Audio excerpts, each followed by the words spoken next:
There may be another potential source of evidence in the NOLAN WELLS case that deserves a much closer look. Cameras. We've spent a lot of time looking at Horn Island, the boat trip, the sea tow call, Nolan's phone, and the timeline surrounding July 4th. But now, I want to turn our attention back toward the mainland. Because here's the question. Were CCTV or surveillance cameras operating around Ocean Springs on July 4th? And could any of those cameras have captured something important? A vehicle. A boat being towed. Someone arriving at or leaving a marina. Traffic moving across a bridge. Or simply a timestamp that could help investigators establish when someone was at a particular location. And there's another important question. If those cameras were government-operated, are the records public? Because if records from July 4th still exist, they could potentially help answer another piece of the question everyone has been asking. What happened to NOLAN WELLS? Before we begin, this video is for news reporting, commentary, and discussion of publicly available information. The investigation into the death of NOLAN WELLS remains ongoing. Questions raised in this video about CCTV cameras, traffic cameras, surveillance footage, vehicle movements, boat movements, or other potential evidence are investigative questions only. We're not claiming that any particular camera recorded Nolan, his companions, a vehicle, or a boat, or that any such footage currently exists. No individual discussed in this video has been determined responsible for wrongdoing, and all persons are presumed innocent unless and until proven otherwise. Now, with that being said, let's talk about the cameras. Start with the mainland. While much of the attention in Nolan's case has understandably focused on Horn Island, there's another area that deserves a closer look.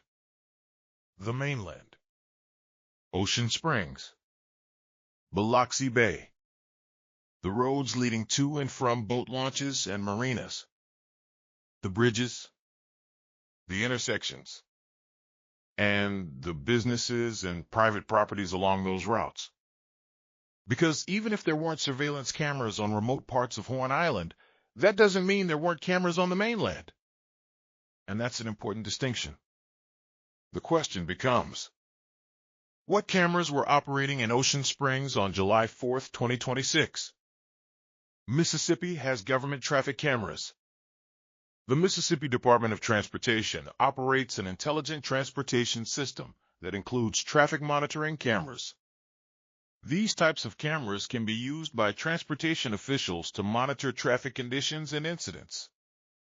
But here's something extremely important. A camera being operational does not automatically mean recorded footage exists. Some traffic camera systems may primarily provide live monitoring. Other systems may have recording capabilities.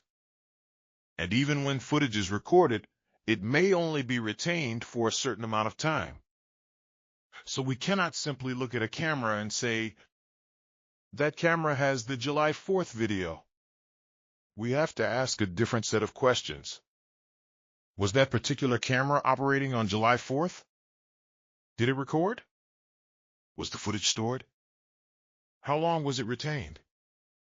And was any footage preserved as part of Nolan's investigation? And we already have a location worth asking about.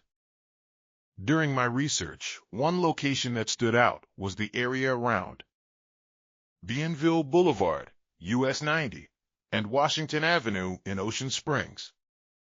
That area has been publicly documented as having traffic and public safety camera infrastructure. And that makes this important. Because we're no longer simply asking, are there cameras somewhere in Ocean Springs? We can start identifying specific locations and then determine who operated the camera. What did that camera actually monitor? Was it operating on July 4th? Did it retain footage or data? And does anything from July 4th still exist? What about the Biloxi Bay Bridge? Now look at the map. You have Ocean Springs. You have US 90. You have the Biloxi Bay Bridge. You have marinas, boat launches, and developed areas surrounding the water. So another question I would ask is, what traffic camera infrastructure existed along US 90 and the Biloxi Bay Bridge corridor on July 4th? I'm not saying that someone involved in Nolan's case crossed that bridge at a particular time. And I'm not saying a camera recorded them.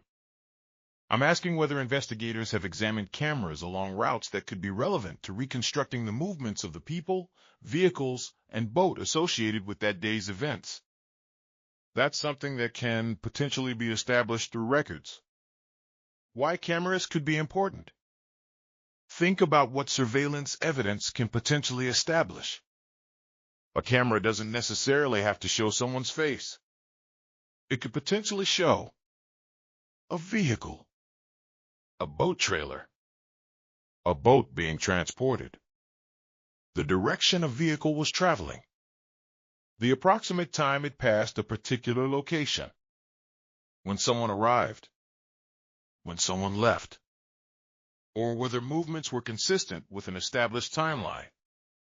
Sometimes the timestamp can be just as important as the image itself, because when you're reconstructing someone's final hours, you're building a timeline. And every independently verifiable timestamp matters.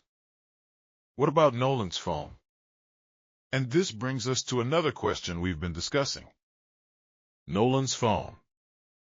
We've talked about the possibility of determining when and where Nolan's phone moved. But imagine combining different types of evidence. Phone location information, GPS information, boat location information, if available, witness statements, call records, and surveillance timestamps. Individually, those pieces might only tell part of the story. But when investigators put them together, they can potentially establish a much clearer timeline. And that's why the cameras matter. Are CCTV cameras public record? Now let's answer the question that started this entire investigation. Are CCTV cameras public record? Sometimes records involving government-operated cameras can fall under Mississippi's public records laws. But there's an important distinction. The existence of a government camera, records identifying it, and the actual video recorded by that camera are not necessarily treated the same way. Government records can potentially be requested. But that doesn't mean the government must release every record requested. There can be exemptions. For example, certain information connected to an active criminal investigation may potentially be withheld. There may also be security or privacy considerations. So, public record does not automatically mean publicly available video. But you can still ask whether responsive records exist. Here's what I would request. If I were submitting a public records request related to this question, I would make it extremely specific. I wouldn't simply write, "Give me all surveillance footage from Ocean Springs." That's far too broad. I would identify specific locations and ask for specific information. For example, number 1, records identifying government-operated traffic or surveillance cameras at specified locations in Ocean Springs on July 4th, 2026. Number 2, records showing whether those cameras were operational during the relevant time period. Number 3, the recording capabilities of those cameras. Were they live view cameras only? Or was video stored? Number 4, the retention policy that was in effect on July 4th. How long would video ordinarily have been retained? Number 5, whether footage or associated records from the requested location and time period were preserved. Number 6, any maintenance or outage records showing whether a camera was functioning and were legally available. The actual footage. Why the retention policy is so important. This is one of the biggest issues. We're now in August. July 4th was more than a month ago. Many surveillance systems do not keep footage indefinitely. Some systems overwrite old recordings automatically. So even if a camera was recording on July 4th, that doesn't automatically mean the footage still exists today. But there's another possibility.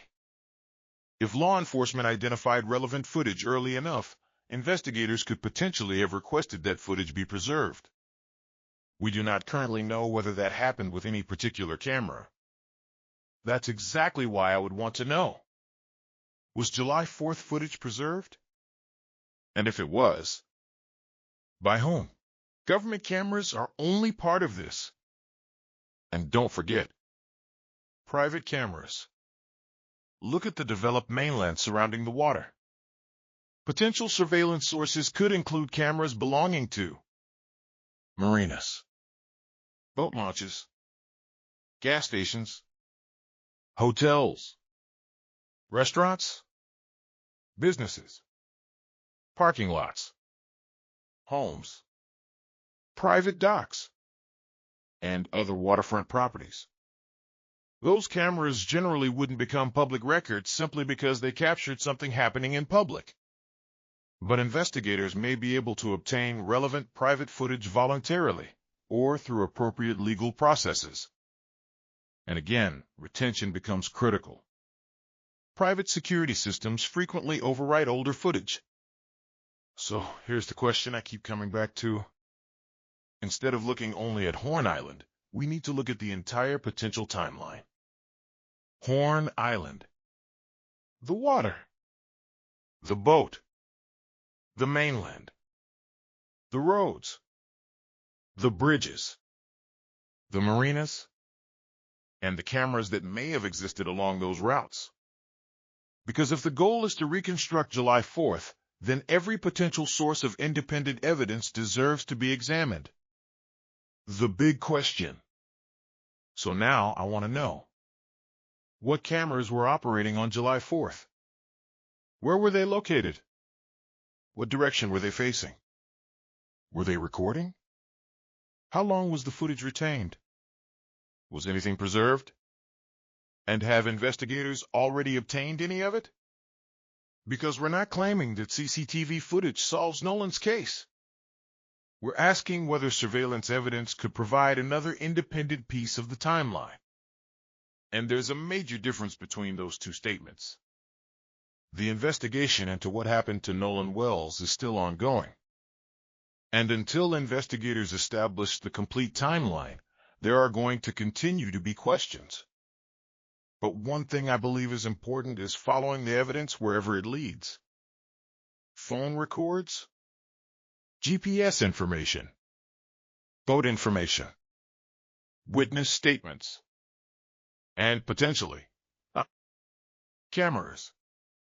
Because if surveillance evidence from July 4th exists, or if investigators preserved it, it could potentially help answer another piece of Nolan's final known timeline. So my question to you is, do you think investigators should release information about whether surveillance footage from July 4th was located and preserved? Let me know what you think in the comments.